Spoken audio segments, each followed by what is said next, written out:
Continuing coverage now at the Capitol, where thousands of protesters turned out again this afternoon, all hoping to make sure their voices are heard before right-to-work legislation hits the Assembly floor on Monday. News 3's Velena Jones caught up with some of the protesters to see what keeps them coming out. Thousands of protesters from all across the state came to the Capitol today to protest against the right-to-work legislation, and they say they're not giving up yet on the Wisconsin that they want to see.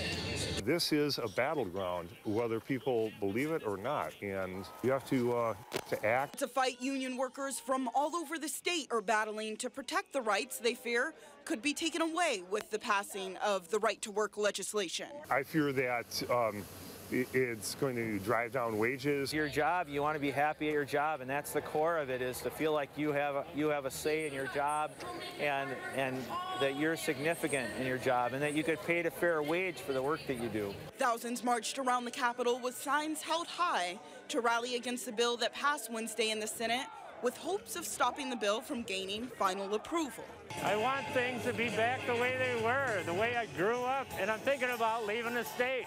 That's how bad. If things continue to get bad, I'm going to take my retirement money and leave. Angry over Governor Walker's comment last week comparing 2011 Act 10 protesters to terrorists, it's a fight Mark Wendell says he and other protesters are not backing down from.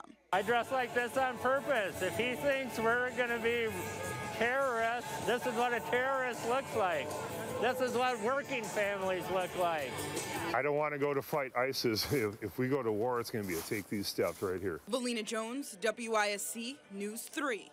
Velena, thank you. Speakers at today's rally have asked supporters to come back to the Capitol on Monday to again show their opposition to the bill. So far, there have been no counter rallies. However, supporters of the bill say right to work will create more jobs in the state and help boost Wisconsin's economy. The Assembly is planning a 10-hour hearing on Monday for the bill.